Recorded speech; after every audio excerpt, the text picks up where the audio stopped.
Hello, BookTube. I am feeling, I admit, a little bit cocky when it comes to opening mail on camera. We have done it a few times now with success.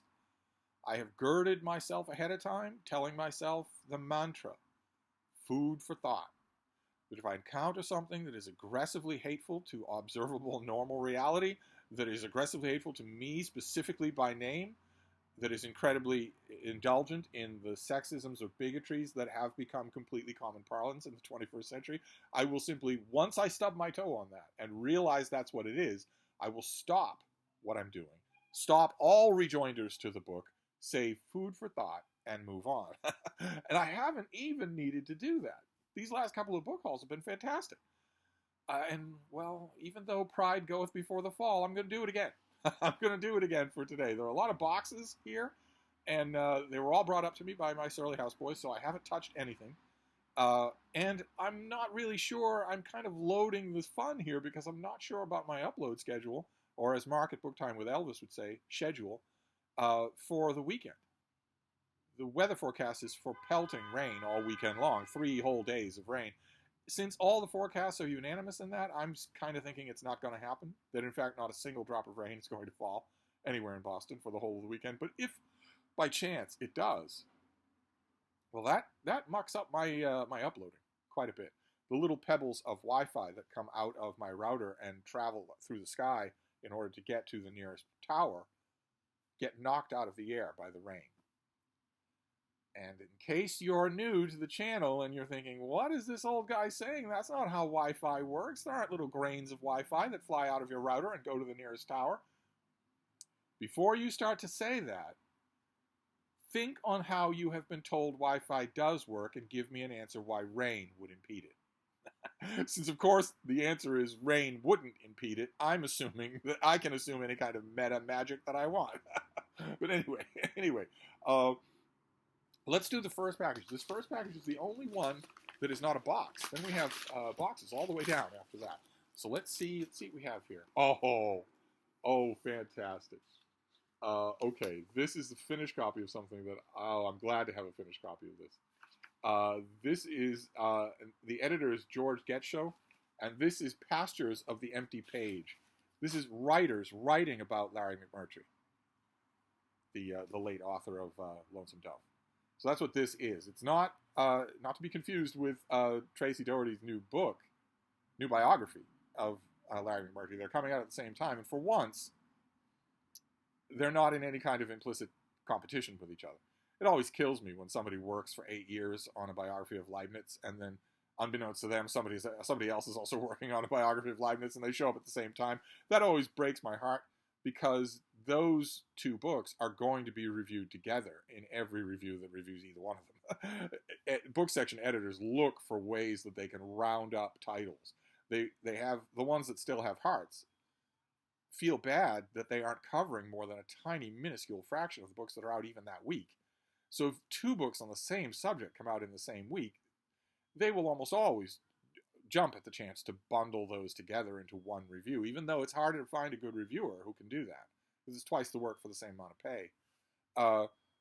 But this isn't that. This isn't that. The Tracy Doherty book and this are very different. This is a selection of reflections on Larry McMurtry by his fellow writers.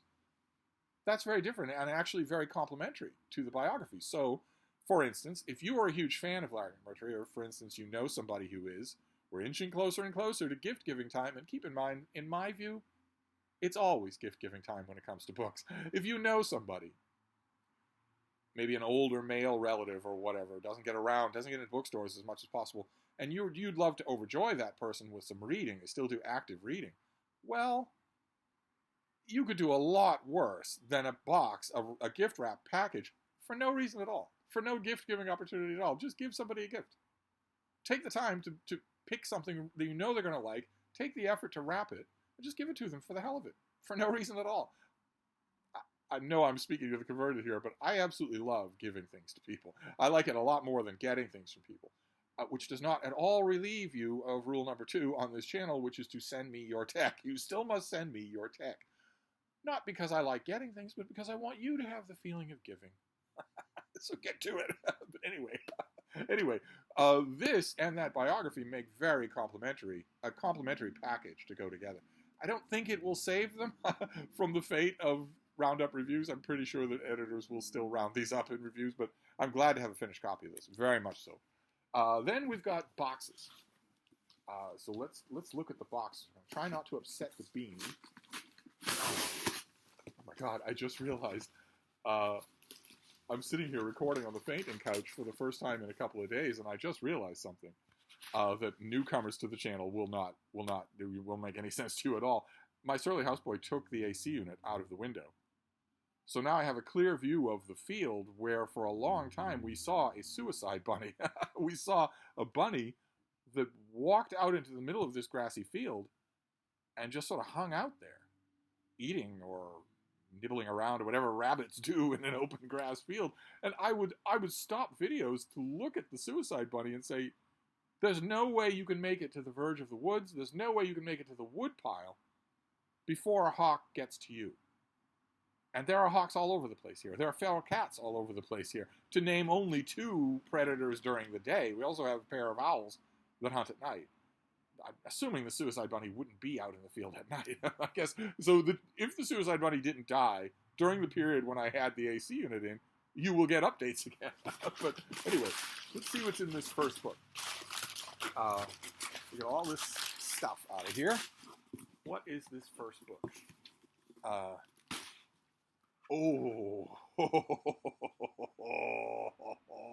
All right, this is from the folks at Vintage. This is going to seem very familiar to a lot of you. This is a big book. Vintage or Black Lizard or whatever, they make these big floppy trade paperback big books. Big book of ghost stories, big book of Jack the Ripper, big book of Sherlock Holmes. They're wonderful. Absolutely wonderful. They're one of the best anthology editions out there today. It's worth getting all of the ones that they make. Just worth it. And they broke into the mainstream review coverage world with the big book of the pulps. With only one particular critic who's been here for Wine and Calzones, griping about how, do we really need an anthology of pulp literature that we all agree is bad? You must be fun at parties and hayrack rides, right? That will make this familiar. What's unfamiliar here is that when you think big book, you think Otto Penzler. You think the editor, Otto Penzler. And he did not edit this, but what a lovely thing, oh my. This is the big book of cyberpunk, edited by Jared Shurin. How amazing. See, so you have the big book thing, you have the double columns, you have a long introduction, and also, if this follows the pattern of Otto Penzler, it will have, I was going to say it will have long dedicated introductions to each story, but it does not. Okay, well, there's a lot less archival material that needs to be done here. So what have we got here? I know you're going to want to know. William Gibson, James Tiptree, the girl who was plugged in. How incredible. Fantastic. Pat Cadigan, John Shirley, Philip Mann, George Alec Effinger. I don't know his work as well as I passed up a bunch of his paperbacks today. I don't know his work as well as I should. Kat Rambo, Justina Robson, Karen Hewler, Christian Kirchhoff. Now, a lot of these names I don't know at all. That's interesting. Okay. Time Considered as a Helix of Semi-Precious Stones by Samuel Delaney. Fantastic. Did Bruce Sterling not write anything that was short enough to go in here? Neil Stephenson's in here. Cory Doctorow is in here. Ken New, Arthur Yu, William Gibson again with Michael Swanwick, Dogfight, with the original cast by Nancy Kress. That's fantastic. Coming Attraction by Fritz Leiber. Great, great. Okay, so this is not a hateful thing. This is aware of cyberpunk's roots. Okay, we can remember it for you wholesale. Philip Dick, Bruce Sterling. There we go. Deep Eddy. Okay. John Kessel, Ken MacLeod. A lot of names I don't know. Boy, this is going to be a learning experience. This is going to be so much fun. Wow. Okay. The Big Book of Cyberpunk, you science fiction fans out there. now have your marching orders. Fantastic. I don't have any information on this, so it might be out already. I'm thinking it's probably an October release, but I could be wrong about that. Let's open up this next one. Get rid of all this. See this folded paper padding for these things that's been in 2 of these boxes now. I love it because if it's all perforated in certain increments, and if you take that big mess and you flatten it out, and then you fold it and double fold it and triple fold it along the increments, you eventually get a pad of paper this thick that is connected by those perforations. It's terribly wrinkled. So what I do is I've got 2 pads of paper here. I'll unfold and refold all of those things. Once I've got them into rectangles, I take 4 or 5 or 6 or 7 big, oversized hardcovers. Something that will cover the pad of paper completely. Put that on there. Put all 5 of those on there, and put a little stack of hardcovers on top of there to distribute the weight evenly. And that presses the folds out of those papers, and you end up with a stack of usable paper. So that's what I do with those. I'm always glad when I get that instead of the foam or whatever. But what was in this box? Oh. Oh. Okay. A little time for a guilty admission here. Oh, how awkward. Oh, why did I have to open this on camera? It's a funny story. In the future, we'll look back on this and laugh. Last week, or maybe earlier this week, I made a video, a very egalitarian video, me mucking it in with the rest of you, and said, what would you do if there were a relatively new book that you really wanted? Where would you go to get it? How would you go about getting that book if it was in the book budget? I was proud of myself for how common man I was in that video. I mentioned in that video that I am now, and I have been for a long time, a professional book reviewer. I'm also a rare confluence of events that couldn't make me happier, a book section editor. And that means, one of the many things that means, aside from the overarching rule on this channel, which is, Steve is always right, one of the things that means is that I'm a big, fat, little whiny baby when it comes to new releases. I can't even imagine putting a new release on a budget. I just ask for it. That's all. I just request it. And in that video, I said that Shotgun had come out with a new edition of Kafka's Diaries, a new translation of Kafka's Diaries, and that it was a little too old for me to feel right requesting it. And so I was we were side by side like in a communist regime. I was asking you if that would put me in your position, where you can't simply whistle for a book. So where would you go to get it? Would you go to Amazon? Would you wait a couple of weeks, see if it shows up used at, Abe or Bookfinder or something like that? Would you only get it from the library? Or would you go to your nearest retail bookstore, whether it's a chain or an independent bookstore, and buy it to help them out? And that was wonderful. I got a lot of good requests when it came to that video. And while I was getting those good requests, that crumpling sound you heard was my free will.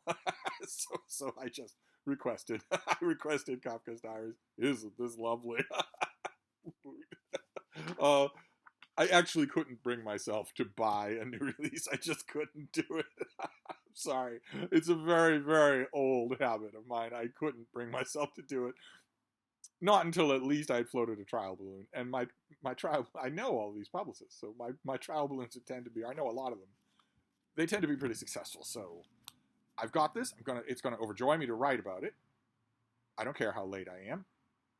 For Open Letters Review, I don't care how late I am. This isn't out in paperback yet, if it ever comes out in paperback.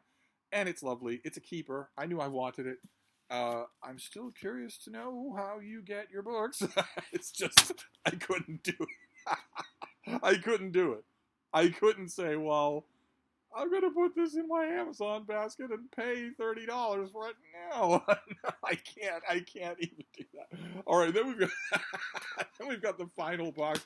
I have to confess, only one of you actually emailed me in the wake of that video last week and said, oh, come on, you know as well as we do you're going to request this thing. Only one of you did that. Only one of you was cynical enough to do that. Everybody else was just giving me good suggestions. Anyway.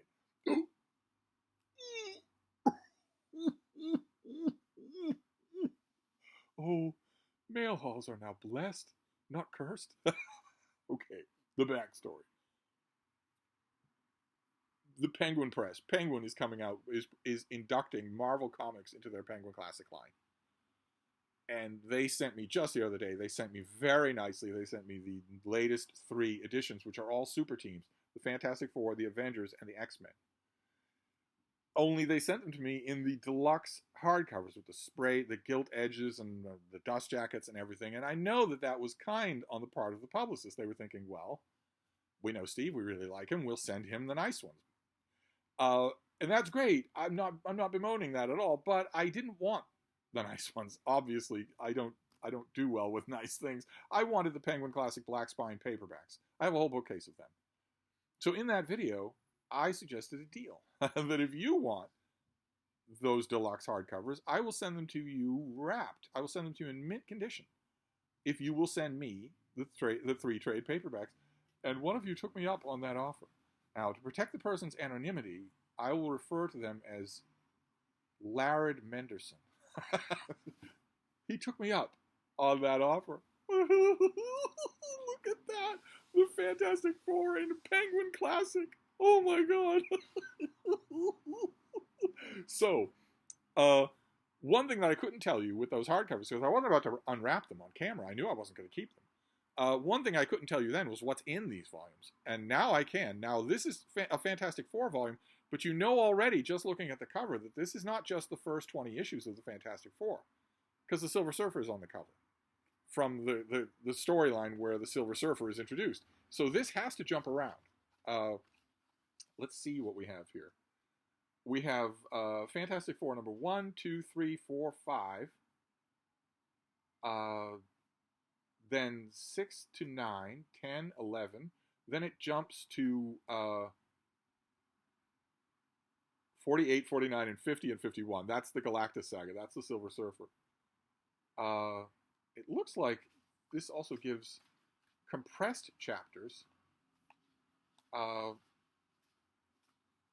that overview what happens in the individual in issues that it's skipping.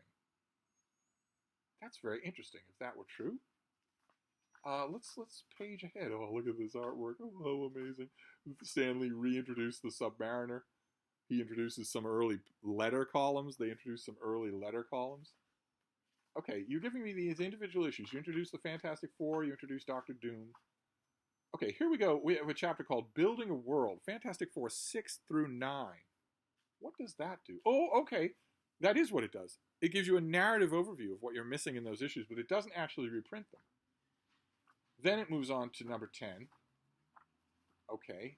Then number 11, just an excerpt from number 11 that retells the Fantastic Four's origin. Then Marvel's flagship title, 12 to 47, is that interval chapter, which covers it in just a few pages. Okay, then we get the Great Galactus story. Look at that, huh? The Silver Surfer. Oh, amazing. All right, so what did they do after that? What did they do after the Silver Surfer? Let's see. This Man, This Monster. The Dude Bros will be happy. It's always in Fantastic Four anthologies. This Man, This Monster. Then Fantastic Four Annual number 6. Okay, that's a little odd. That deals with the Phantom Zone and has this experiment that Kirby did with his artwork where he puts sketches in front of real-life photographs of dioramas and whatnot. So that is a saga of the Phantom Zone and Annihilus, who comes from the Phantom Zone. What about after that, though? Okay, that's the Let There Be Life is the name of that issue of the Phantom Zone. And the reason why it's called Let There Be Life is because of an amazing thing that happens, which is that Sue Richards gives birth to a baby. Sue and Reed have a baby. And that is weird. Oh, wow. Oh, man. All right. Michael K. Vaughn's going to be mighty happy here. Appendix number 1 is the Submariner. And they've already reprinted Fantastic Four number 4, where the Submariner is reintroduced. Here, they reprint the Submariner's original appearance by Bill Everett in like 1825 or something like that. Wow. Oh, wow. Okay, well that's appendix number 1. That's the Submariner. Appendix number 2 is this is a plot. 3 backup strips from the Fantastic Four. Annual. Oh, okay, this stuff where Stan Lee and Jack Kirby lampooned the Marvel Comics bullpen. Oh, okay, all right, Fantastic Four. Then we have the Avengers. Look at that John Buscema cover, huh? Look at that. Amazing. So this is going to do the same thing. I'm sure this is going to do the same thing. Avengers 1, 2, 3, 4, 9, 16, 26, 28, 44, 57, 58, 71, 74, and 83. Plus, they reprint Hank Pym. They reprint his original appearance, the man in the anthill. Why they do that, I have no idea, but they do.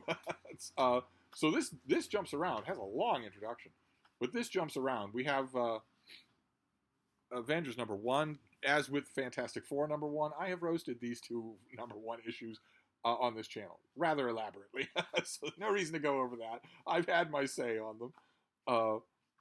So this moves to, okay, Avengers number 4 introduces Captain America, revives Captain America. We get the issue that introduces us to Wonder Man.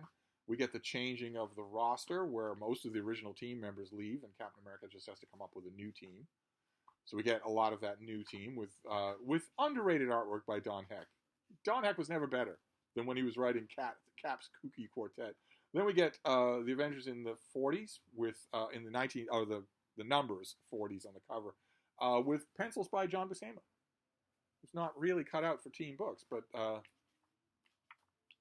he gives it his all in here. A little bit of washed out color here. We are reprinting letters columns. The reintroduction of the Vision. Very nice. With more John Buscema artwork. Just great John Buscema artwork.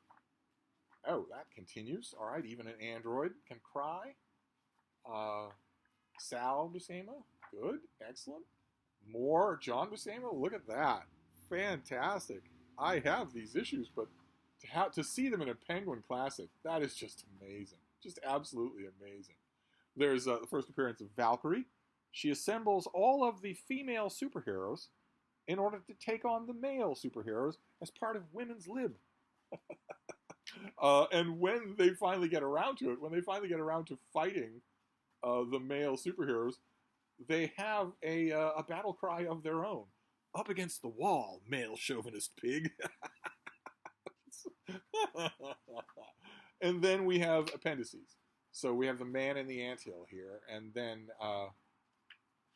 dioramas of Avengers Mansion. All right, so that's the Avengers one. And then the third super team is the X-Men. Oh boy. This is just wonderful. There is the X-Men as Penguin Classics. How can you beat that?